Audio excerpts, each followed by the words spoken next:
Bueno, pues vamos a iniciar con esta plática. Sí, se ve bien, ¿verdad? Y justamente, pues vamos a iniciar con esto. ¿Qué son las matemáticas y qué son las ciencias de la Tierra? Las matemáticas, bueno, es algo que ustedes conocen desde que son pequeñitos y los enseñan a sumar y restar, y además les molesta sobremanera que les enseñen a organizar cosas, que eso es lo que a todos los humanos nos molesta. Y luego tenemos, ¿qué son las ciencias de la Tierra? Bueno, las ciencias de la Tierra es algo nuevo, pero la Tierra en sí es bastante viejecita y bastante más que nosotros.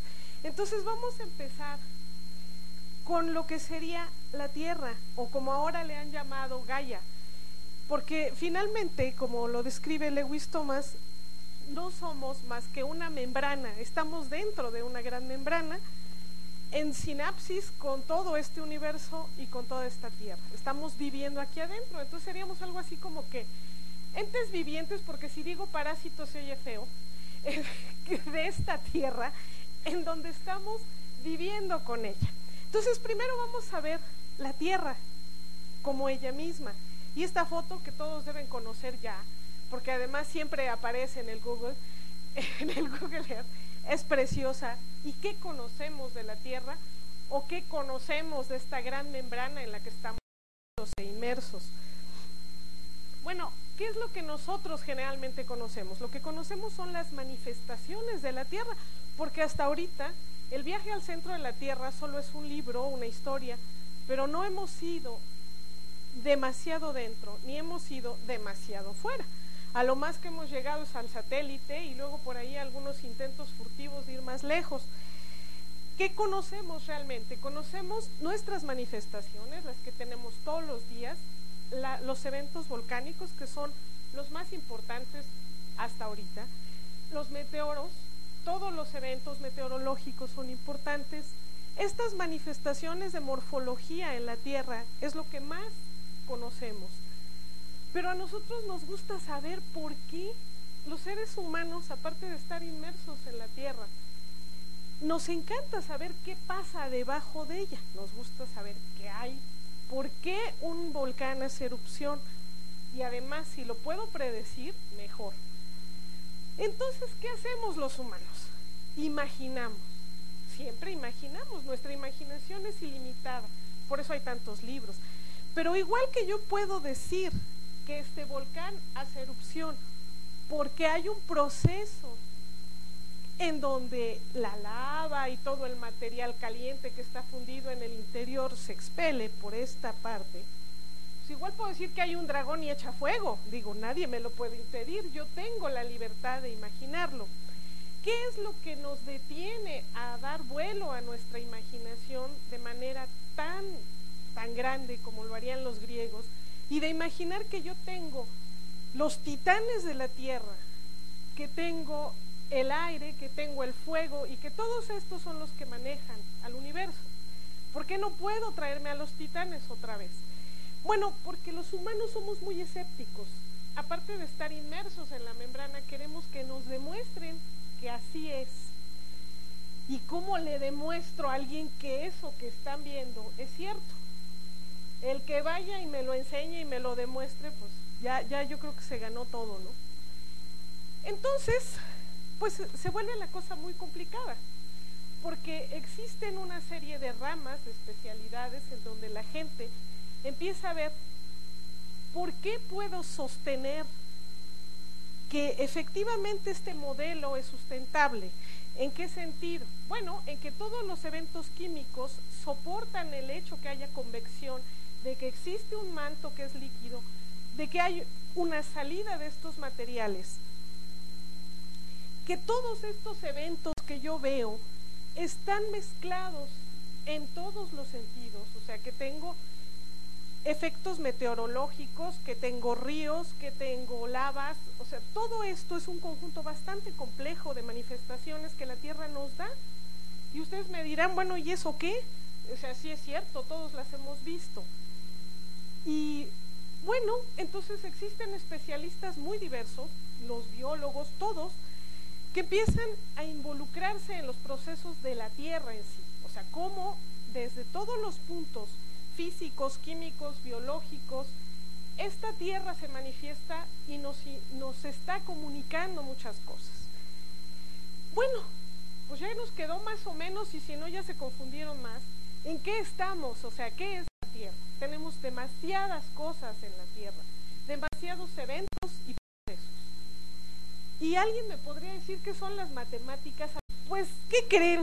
Para sorpresa de todos, incluso la mía, no hay una respuesta, no existe una definición de matemáticas.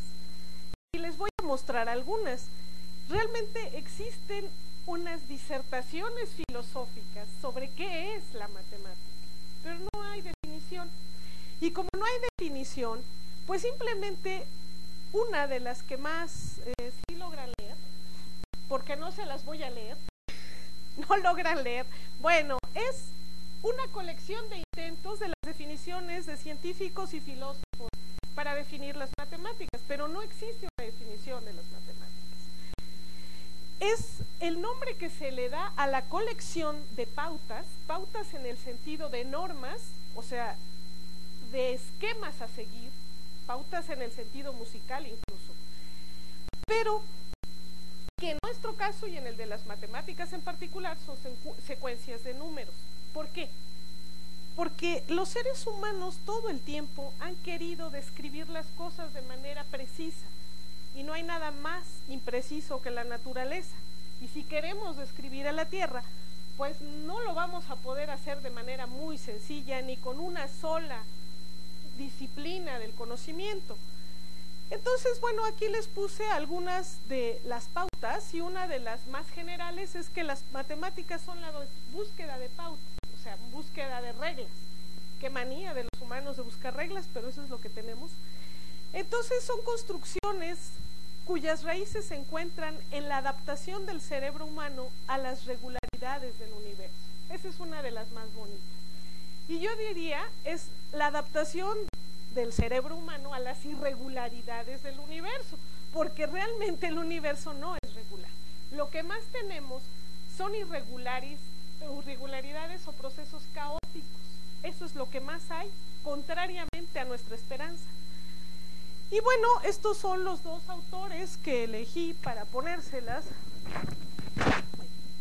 Y bueno, dice, el lenguaje matemático, dice, ¿está el universo realmente escrito en lenguaje matemático?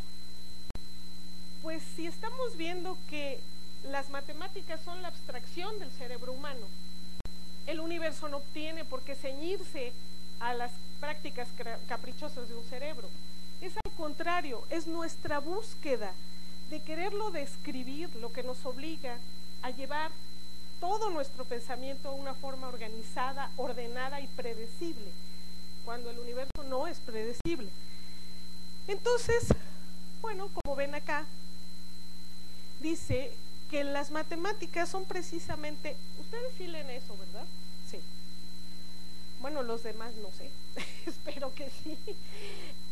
Entonces, justamente dice, los números son como objetos matemáticos, construcciones mentales cuyas raíces se encuentran en la adaptación del cerebro humano a las regularidades del universo. Digamos que es la que más me gusta y la que creo más se adapta a las irregularidades del universo. Y nosotros ahora, en la parte de ciencias de la Tierra, o sea, en la Tierra misma, ¿qué es lo que hacemos o cómo nos entendemos con la Tierra? Porque finalmente la Tierra tiene sus procesos y los efectúa con humanos o sin ellos.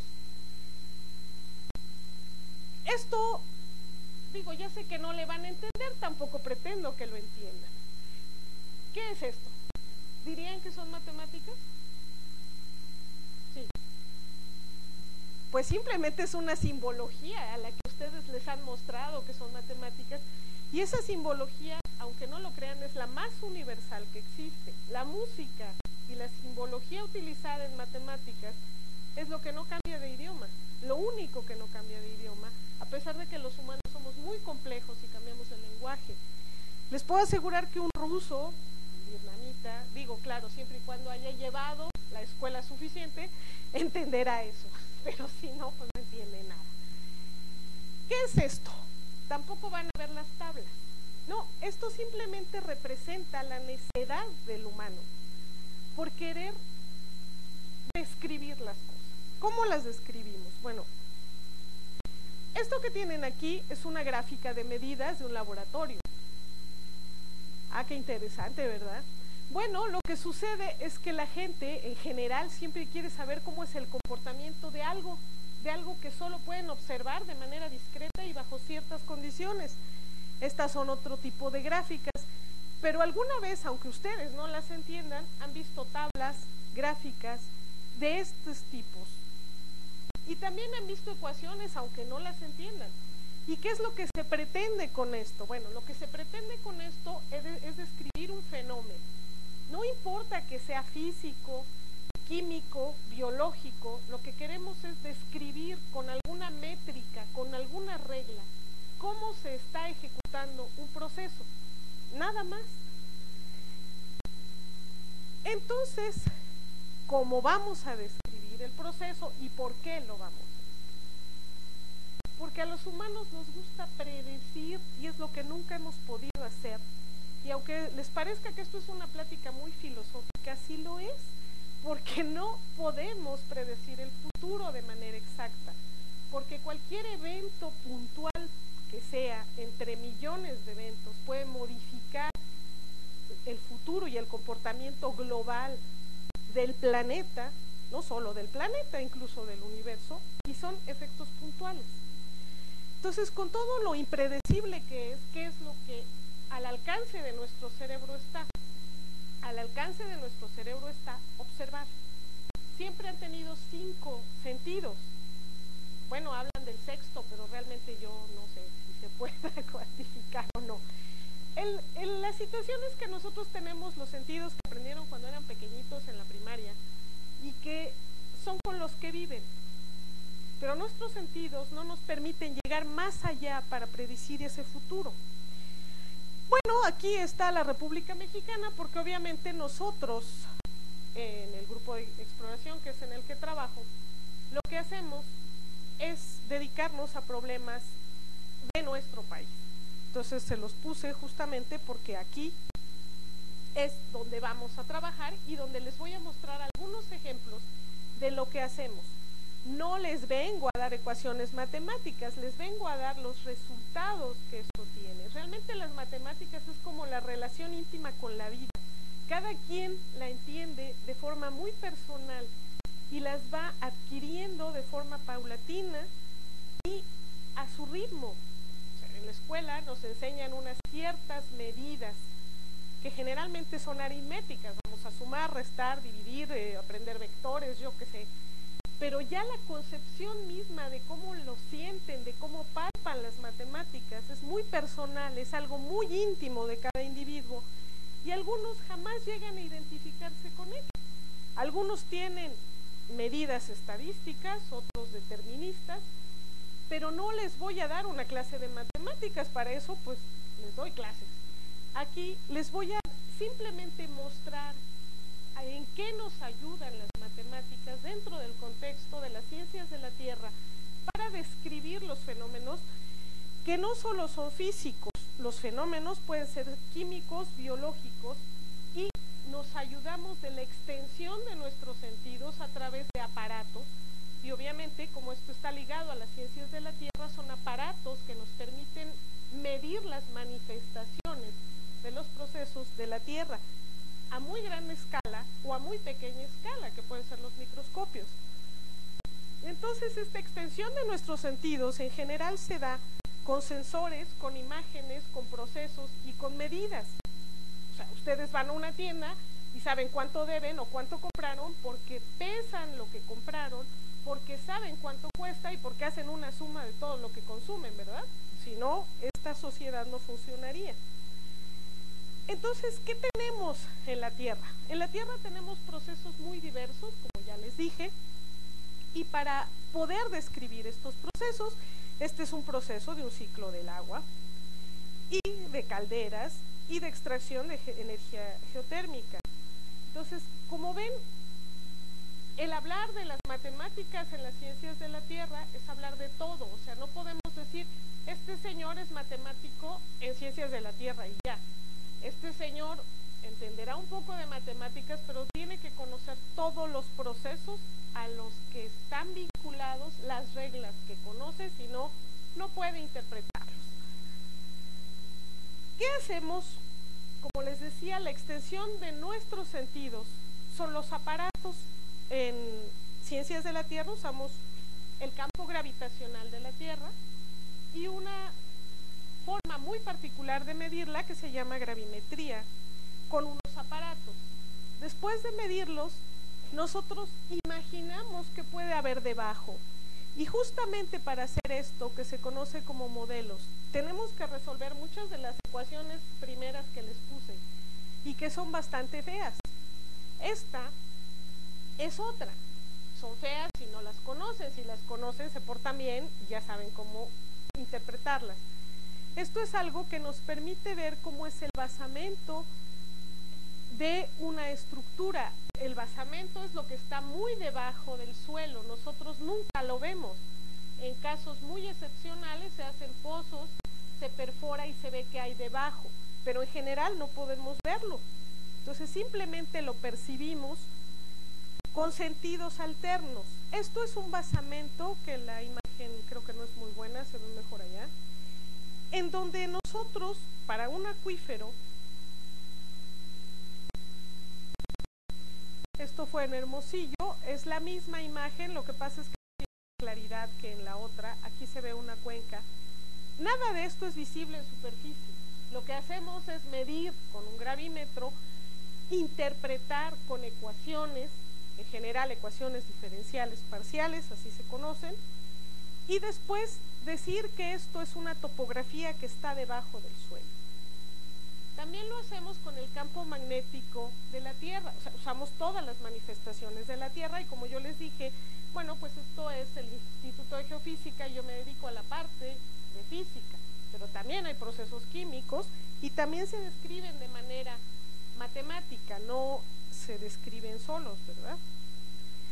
Estos son los aparatos con los que se mide el campo magnético de la Tierra.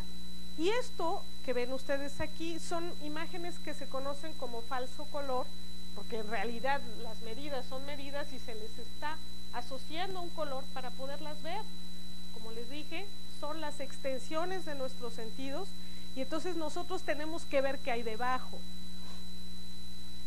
Esto es en Laguna Salada, al norte de México, y es precisamente el cambio de la componente vertical del campo magnético en la superficie. Esto es otra estructura o profundidad en donde en un caso tenemos el campo magnético y en el otro es la profundidad de basamento, que también se obtuvo a partir de ecuaciones. Esto son métodos que se conocen como métodos eléctricos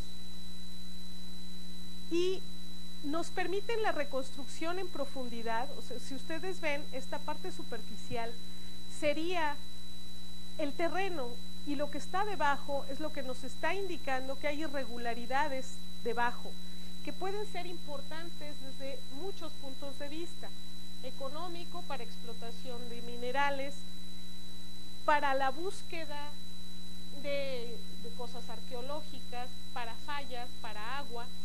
Todo esto, no porque sean colorcitos falsos, no tiene una interpretación real con la naturaleza y finalmente con el aprovechamiento que el humano le da a los recursos del subsuelo.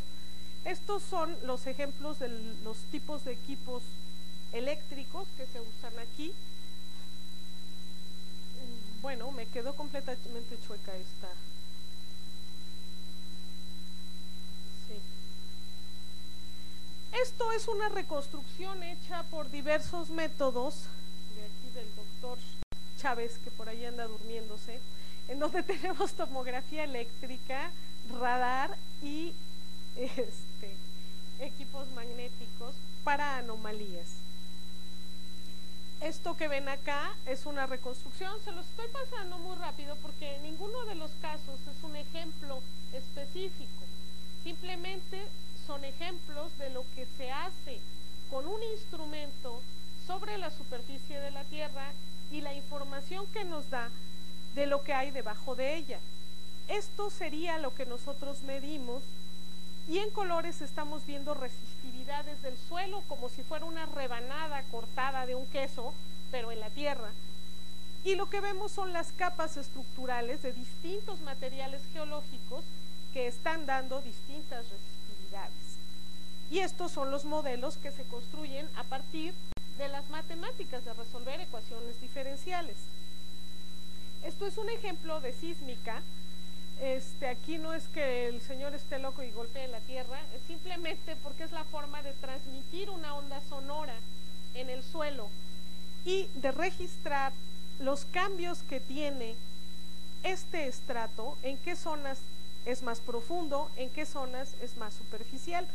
Pero no es porque lo registre aquí que esto me permite reconstruir esta geometría, no, es porque cada uno de los tiempos en los que va transmitiéndose el golpe del martillo se va registrando y se va transformando por medio de ecuaciones a una profundidad esperada dependiendo del lugar en el que yo me situé en la superficie para saber cómo está el subsuelo. Para todo esto necesito invariablemente hacer muchas ecuaciones, no es una.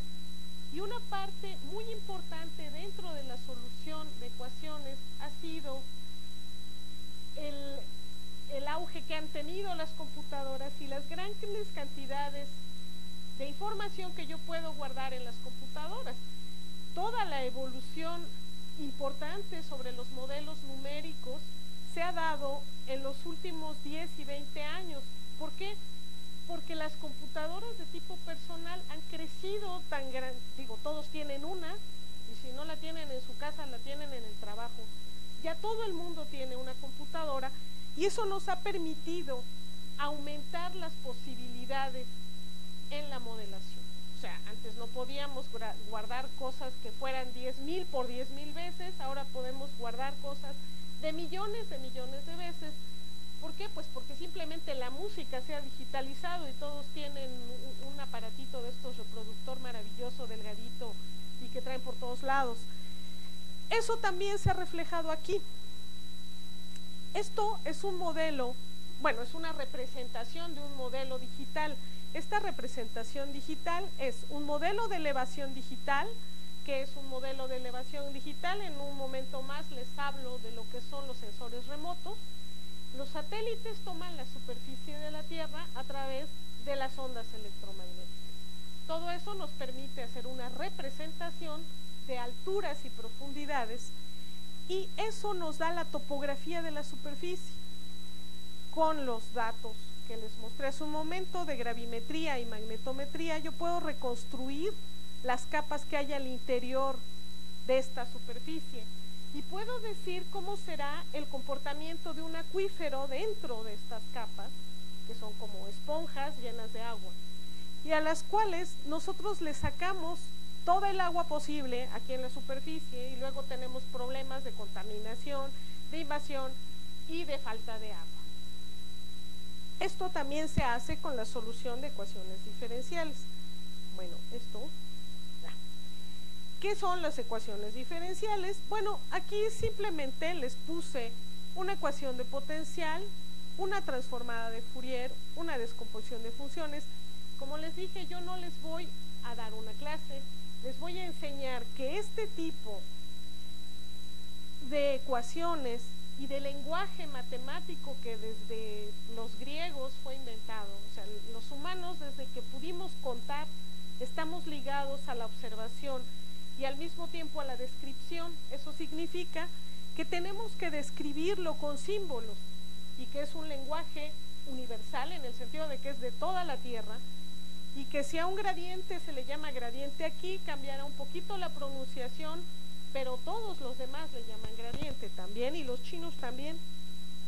Bueno, estas son el tipo de ecuaciones que generalmente se resuelven para todos los casos anteriores. Se conocen como sistemas de ecuaciones lineales, estos son lineales, y esto se conoce como una matriz. ¿Qué nos permite todo eso? Bueno, nos permite incluso recuperar señales que pueden estar tremendamente ruidosas como esto. O sea, aquí ustedes no ven ningún comportamiento, pero si yo hago los tratamientos y filtros adecuados, yo recupero la señal limpia que me indica, en este caso en particular, a qué temperaturas puedo yo explotar un flujo de agua termal para que la producción sea mayor. Estaba comentándoles que otro de los métodos que se utiliza mucho en ciencias de la Tierra es la percepción remota. Eso es el barrido que hace un satélite viendo simplemente la luminosidad, las ondas electromagnéticas que nos llegan del Sol, que rebotan contra la superficie terrestre y que dependiendo de la longitud de onda que tengan estas bandas son registradas por un satélite. O sea, simplemente tiene lectores, no está enviando nada, solo está recogiendo información. Y ya, son miles de millones de datos los que recoge un satélite. Pero después viene todo el equipo con muchas matemáticas detrás, incluso con programas que ya existen y que permiten el procesamiento de ese tipo de imágenes, en donde yo puedo darles colores falsos y puedo también interpretarlos con las zonas de fractura que a mí me pueden dar un cierto interés, tanto económico como de explotación en general, o simplemente para construcción. En todos los casos llegamos a la situación económica. Estamos en la parte de exploración, es donde yo estoy, y finalmente todo se reditúa en dinero gastado, invertido o producido. Entonces siempre tenemos que hacer la mínima inversión con el mayor provecho en todos los sentidos. Bueno, con esto terminamos la plática, que ha sido corta, y espero que, bueno, esto les dé una visión general de lo que pueden ser las matemáticas en el contexto de las ciencias de la Tierra, y que no solo son útiles para pasar la materia de matemáticas correspondiente cuando están en la escuela, son muy útiles en economía, en todos los procesos físicos, todos, absolutamente todos, físicos, químicos, matemáticos, biológicos, todo lo que nos permita o para lo que querramos hacer una predicción a futuro. Bueno, pues muchas gracias por estar por aquí. Si tienen alguna pregunta, pues con mucho gusto.